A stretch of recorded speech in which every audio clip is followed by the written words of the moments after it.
Welcome to today's podcast episode, everyone. I've got a very exciting guest for you guys. For those of you just joining, we're E.N.G Media, and today I have Kaushal with me, co-founder and chief medical officer of Predoc. So I just wanted to tell you, Kaushal, thank you so much for joining us today on the podcast. I'm excited to dive into not only your background, but also what you guys are doing with AI as well. Thanks for having me, Tyson. Excited to dive in. Absolutely. So maybe it's best if we just lay the foundation for folks that are listening in the audience. Like, would you mind sharing a little bit about your background and kind of what's led up to you founding your company? Sure, my background's as a physician. I went to traditional medical school, residency in ophthalmology, and I did a fellowship in a field called neuro-ophthalmology. And the reason that's relevant is because it deals with complex cases, second, third, and fourth opinions. Patients have often had outside testing, consults, labs, imaging, pathology, blood work. And as you know, in healthcare, they tend to show up with zero information and expect you to have it all. Dealing with this problem in my medical practice and started thinking about it from a solution standpoint, met my co-founders and we started the company a few years ago. That is very awesome. And it sounds like you guys have a really solid team. I think a big theme of this podcast episode is you guys recently raised, I believe it was upwards of like $30 million. So I just wanted to tell you congratulations on that. But I know that it wasn't for no reason. Like, I'm sure your guys' investors are also investing into your team as well. So could you maybe speak to some of the team members that you have and really like the impact that they're bringing for Predoc? Sure. I think it was kind of serendipitous how our team came together. Like I mentioned, I was thinking about this independently to solve my own pain point. My co founders, one of them is a physician as well. So she had a deep knowledge of this space. My other co founder comes from a finance background. Oh, wow. So he's very good at raising capital and that Wow. part of it. And then we have a CTO co-founder as well, who's like a technical wizard who's done a lot of amazing things. Yeah, it was kind of serendipity that we came together and started working on the product, got some early initial traction, which allowed us to raise our seed round. And I think it's relevant because at the seed, the investors are really investing in the team Yeah. because the company is still very early. So I think it speaks to the quality of our team, and yeah, they're just amazing. Yeah, it's almost like the Avengers. You guys have somebody in every single department. That's I love that. That's awesome. And maybe we can kind of take a few steps back just for the folks in the audience that might not know what Predoc really does. Would you mind sharing a little bit about what your guys' core area of focus is and how you are kind of leveraging AI? Sure. Within healthcare, we are an AI native medical record retrieval and analysis platform. So, right now, as you know, in healthcare, due to many reasons, data is siloed, healthcare records are very siloed. There's a lot of talk about interoperability. And our core thesis and differentiator, which is different than the other 20 to 30 companies that are doing something similar, is that there's never going to be a plaid for medical records or a plaid for healthcare. Your Plaid, it's a system where you can just automatically connect to everyone's bank account and log in and pull that information out. People have tried that in healthcare, and there's just too many misaligned incentives for that to work. And because we saw that, we took a very different approach, which is that there's always going to be a need for offline medical record aggregation. And we decided to infuse AI into that process. And then on top of that, do all the data structuring, AI analysis on the records and data, which is very needed for the different specialties. 100%. And, for the folks that, because I don't really come necessarily from a healthcare background, like what is that like that process of dealing with all of these different types of medical records, just from your experience at your practice, how much time, and I guess like just to really drive home the impact of what you guys are doing at Predoc, but how much time are physicians actually taking to kind of go through and shift through all these records while they're kind of doing everything else that they need to do in their day to day? Yeah, it's time taken away from physicians, coordinators, nurses, and administrators in healthcare. I think this is a good topic to address because one of the main use cases for AI is to reduce administrative burden. I think a lot of people think that AI is to help doctors diagnose or treat.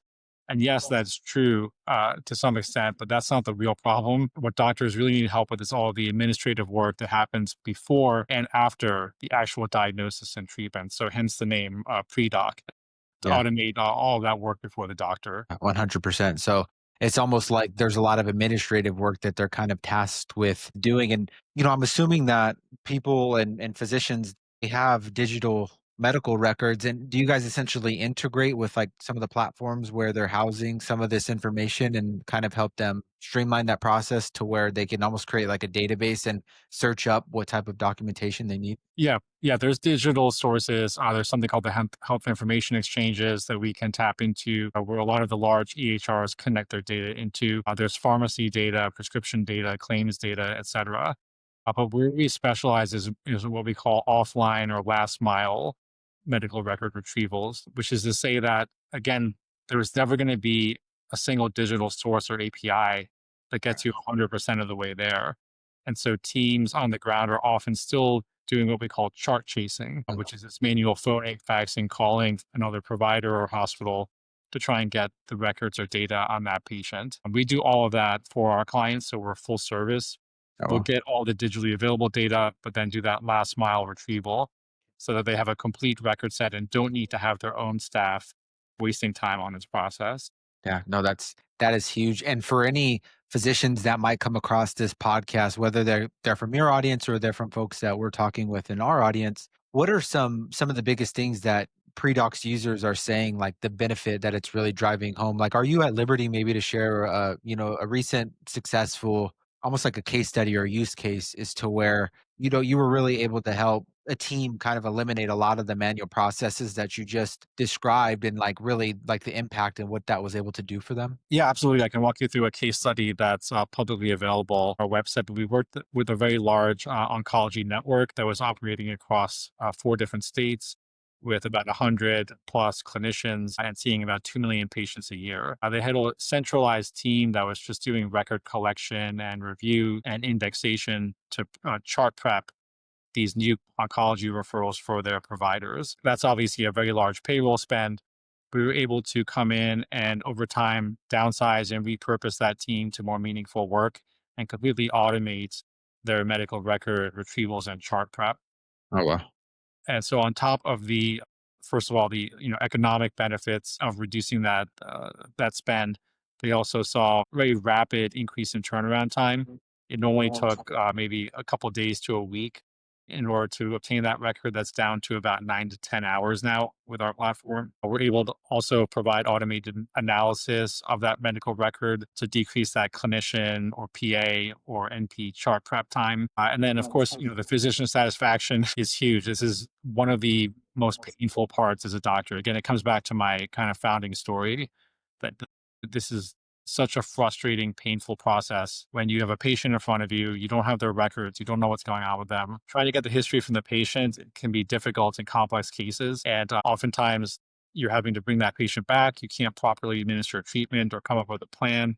There are parts that are missing, like diagnostics, molecular diagnostics labs. You're sending your staff on a wild goose chase. All of those pain points and frustrations go away when you can automate that process. No, 100%. I appreciate you sharing that use case specifically. I mean, going from what would have taken a couple of weeks down to, like a couple of days essentially. I think that that's huge, not only from a time save perspective for a physician, but also just the energy. I think you've created a post, in the past on LinkedIn where, physicians, they went to medical school not to be dealing with fax machines and dealing with like thousands of records of data. They're there to help patients at the end of the day. So like the energy, I feel like that, they're able to get back through not having to deal with a lot of that manual administrative work is huge for an impact standpoint of them really accomplishing their end goal or really their mission. So I think that it's awesome what you guys are doing. And something that just came to my mind that's super interesting and I would love to get your feedback on is, you guys recently raised upwards of $30 million. What exactly are you guys looking to do with the Predoc platform, that maybe other physicians can be on the lookout for? Like, are you guys looking to make any enhancements to your technology and maybe solve any different types of solutions with the recent raise? Absolutely. Yeah. The recent raise is to build out the team, both engineering and sales. On the engineering side, there's a lot of data science work that goes in to make sense of this very messy, unstructured data that comes in different formats, as well as to just even retrieve that data from the different sources and trying to automate that retrieval process more and more really is an engineering and technology problem. And then secondly, we really want to expand more and more into care delivery. So specialty care, virtual care, large sites and site networks, and clinical research. So it's really for those two purposes. Yeah, no, that's gonna be huge. I didn't even realize that there was that bottleneck between data and then also the retrieval, and, like, the technology that goes behind it, and is there anything that your guys' users and customers are asking for, like, any of the physician and the teams that you're working with that you guys are looking to ideally solve? Maybe it's not, like, a main priority, but is there anything coming from, like, your guys' actual users that are looking to have optimized, I guess? Yeah, it's the same things we're providing now, but obviously people want it better, faster, cheaper. Sure. Turnaround time is a huge one. I mean, physicians really need that record now. Yeah. When the patient is there, or they need it, the patient's coming in that day or the next day. So it's really the speed of retrieval where we excel and want to continue to build and excel because that seems to be a very important KPI for the providers. 100%. And, you know, I'm always curious, kind of from a marketing perspective as well, and maybe it helps some of the folks in our audience, but what are maybe some ways that you're bringing awareness to Predoc? Like, I know you've got deep domain expertise in your field. I'm sure you have a really extensive network, and I know there's a really awesome community of healthcare technology folks out in New York, but have you guys been able to get, like, early adoption and users early on from maybe leveraging your personal brand and your guys' network, or has there been any strategies that have worked really well for you to bring awareness to what you guys are doing? Absolutely. Yeah. I mean, you're absolutely right. The initial traction in sales was really what we call founder led sales, leveraging my network and also just being a physician. It's much easier to go talk to other physicians. A lot of our initial traction and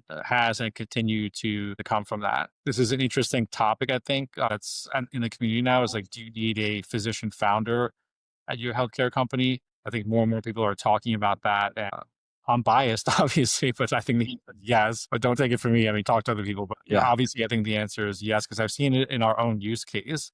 A lot of a lot of healthcare companies are weary of AI, they're skeptical of it. And it's also, healthcare is like not intuitive. Mm, We've seen a lot of companies where they're just sort of like tech founders without healthcare experience, coming out of San Francisco right. and thinking they're just going to completely disrupt all of healthcare. They don't realize how entrenched these workflows are, how misaligned the incentives are. And so, yeah, I think, again, it comes back to the team. Like a lot of the initial traction came because of the team. Yeah. And I appreciate you sharing those insights. I think I would agree with you. I like the standpoint of, a founder that was maybe a previous physician starting a healthcare technology company, at least just if we kind of zoom out a little bit and I look at the successful use cases of AI implementation from folks that I've talked with, there's usually two things that are present. And one of them, and probably most importantly, is the founder of the company usually has deep domain expertise in the AI or the technology that they're looking to implement. And so it's pretty much common sense, but they've been working in that field for years before actually and like identifying that problem before looking to solve it. And then also the second thing would be the AI technology that they're deploying enabling or it's empowering a team. It's not just like a tool by itself that's supposed to work. And so I think you guys have those two things present. And I'm sure that your investors and the folks who invested in you, they were probably able to see that early on and kind of all of that fits. So it's interesting to see how you guys have been able to grow so rapidly through like your network and through founder led sales. And you mentioned like you're looking to bring in a sales team to scale that as well. And essentially, like your plan moving forward, are you guys basically going to launch like maybe campaigns and do like more marketing and turn up the sales? And like, are you gonna kind of step away as a founder, would you say? Or do you think like you'll still kind of be on the front lines like as you guys look to grow? I think I'm still going to be on the front lines for a while. I tell our head of growth that I'm probably still on hook for a while, even that they're starting to ramp up. But the good thing about our product and service is that there is such a strong need for it. The pain is so acute that we have not had to invest so heavily in sales. It's Mm, really on just building the service and the product nice. engineering. We know there's a market pull for it. We know there's a need. So again, now that we've raised, we're going to be investing in conferences and more branding Yeah. and outreach. You'd be surprised. I mean, we spend basically zero marketing dollars, to get the first few million in sales. Yeah, it's I think it's a testament to just the need for the problem Yeah. in healthcare. 100%. And I think, a big part of sales that will always be present, probably as you guys look to scale, but I think it's something you have early on is just like that trust and credibility. I think in healthcare, as you mentioned, there's folks without domain expertise that are starting AI companies and they're wanting to come in and disrupt the industry. But like there's this lack of trust, as you mentioned, from, just the healthcare industry as a whole. What I guess do you think that will change? And like how important, I guess, from your perspective, as you being on the front lines, as we talked about, is, trust and credibility in growing a healthcare technology company? I think over the last year or so, I've definitely seen a shift in the industry where there's more and more willingness to adopt AI. I know, like a year and a half ago, the conversations were definitely more skeptical. Sometimes we had to even not use the word AI in our presentation and just demonstrate the service and results we're offering, even though we Mhm. knew AI was on the back end. I Yeah. think now that's gotten better, and I also think a year ago, people loved to pontificate about AI. They love to theorize, saying AI is going to do this, it's going to do that. There's Mhm. all this potential. Very recently, in the last, I'd say, 3 to 6 months, I'm seeing less and less pontification and more talk about, okay, how do we actually implement this? What are the economics? What's the budget? What are the timelines? What are the security checkpoints? So I think it's heading in the right direction to more actual implementation. Yeah, I love that. And on the topic of implementation, I'd be curious to know, when these physician teams look at using Predoc, and your guys' platform essentially, do you guys do a lot of consulting and helping them go through like a successful implementation, or is there like really a low lift overall? Like it's fairly simple just to set up for themselves. Like, could you shed a little bit of light maybe into what that process looks like? Yeah, I mean, yes to both. So we personally have a web platform that allows us to give our clients a pilot so they can Oh, see, nice. touch, and feel the platform and get a feel for the service, the data that's coming back. And so that's a very easy lift. It requires no implementation. And we like to set up some KPIs and look at what are their internal metrics right now for these KPIs. What would define a successful pilot? What are they looking to achieve? And sure we can deliver those. Once the confidence is there and there's acceptance, then we have a full suite of APIs where we can automate all those steps. Oh, wow. Oh, wow. I mean, it sounds like your guys' CTO has been super busy just from creating these low lift APIs for your guys' clients. And so it would even be interesting to get his perspective on like really the amount of development that's gone into the technology. But yeah, I'm definitely looking forward to seeing some of the stuff that you guys are going to be rolling out in the next 6 to 12 months. It sounds like you've got a strategic vision ahead. And kind of on that topic, are there any new initiatives? Maybe I know we talked a little bit about what you're looking to do as far as enhancements with technology and a little bit about your company, but is there anything that we haven't covered yet? Maybe just with your company in general, like new initiatives for the next 6 to 12 months? Yeah, I mean, obviously a ton. So, Yeah. I mean, this is a multi-year kind of roadmap, but the vision here is to automate health information management. So we focus a lot on our kind of wedge into that, which is medical record, external record retrieval, and then analysis or review. And that's where we are now. And there's plenty of work to be done on that. But eventually, obviously, there's a lot of adjacent workflows that need to be automated. Another one is what we call return of information. So I'm at an institution or practice. I have people Okay. requesting the records that I have to be sent out. That's kind of the other side of the equation. Mm. That's a whole nother manual process that a lot of vendors have outsourced to kind of legacy BPO companies that can be automated away. A lot of companies have all the data and records in their EHR, but there's not a good way to actually filter those or analyze those. It's not how the EHRs were built. So they need to match patients for trials. They need to produce metrics and insights on their population. That's another great use case for agentic AI. And then there's of course looping in the patient. Uh, you know, patients also need Right. access to their records. They're becoming more and more savvy. They want to see what trials they can match for. The whole patient experience from a healthcare standpoint is pretty bad. Our vision is always to automate all these processes for our customers, but eventually deliver that value back to the patient.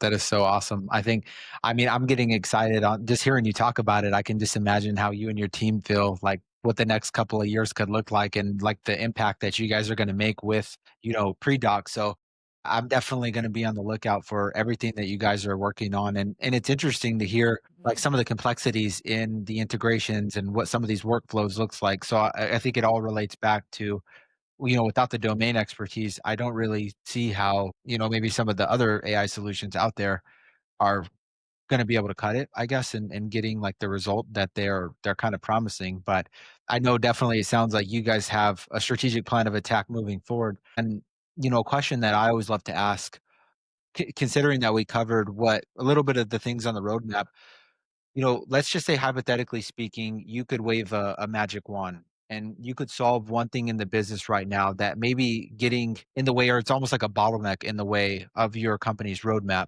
Do you know maybe what that one thing would be? Like, would it be the integrations that we mentioned, or is there anything that you could kind of like place your finger on and it like if solved, kind of everything else would just fall into place? Yeah, absolutely. This is it's very clear to us that our differentiator is this what we call offline or manual or last mile record retrieval. Mhm. It's something that almost nobody in the industry is thinking about, and it's the very reason that we've gotten a lot of traction because everybody wants to do the fancy stuff with AI and digital on ramps and APIs. This is actually really, really difficult, sticky, manual, painful workflows Mm. uh, to obtain this last mile record retrieval. I mean, it's still done by fax Oh, wow. nowadays. Jeez. And so getting that process more and more automated, quicker, faster, and cheaper is 100% the number one thing that we think about. Anytime we have a leadership meeting or offsite and That's we so go through cool. all the priorities, that always bubbles up to the surface. Yeah. I mean, I've got no doubt that that's if that's your guys' main area of focus, no doubt that you guys are gonna be solving that soon. So maybe, when you get some use cases and you get the system dialed in, I would love to maybe even bring you back on the podcast and share, what that looks like. As you mentioned, it's extremely sticky. It's like a really painful workflow for physicians to have to go through. So I think it will be an interesting conversation to see how you guys solve for that and kind of, get that out and the adoption into the market. For anybody else that listens to this podcast and maybe they're interested in following along with Predoc or, maybe even connecting with you on LinkedIn as well, outside of your guys' website, what would be the best social media platform for the audience to go and connect? Definitely LinkedIn. We have a company page on LinkedIn, and we're always open to connecting with people there. Or my personal LinkedIn, we're pretty active on there, so that's a great way to reach us. Awesome. I'll make sure to include links to your guys' socials in the description of this video. I highly recommend that anybody who watches our podcast to go check out Predoc and see all the awesome stuff that they're working on. But really, other than that, I just wanted to tell you thank you so much again for coming on our podcast today and sharing your insights with us. Thanks, Tyson. No, thanks for inviting me. It was great to chat with you, and would love to come back on as we make more progress. Yeah, 100%. And if there's anybody that has any questions, maybe more medical focused, I know, I tried to do my best to dive into topics as best as I could, but feel free to comment on this video if you see it on YouTube or if you see it as we collaborate on LinkedIn together, and we'll make sure to answer those questions if we record another episode in the near future. But other than that, guys, thank you so much for watching and we'll catch you in the next video.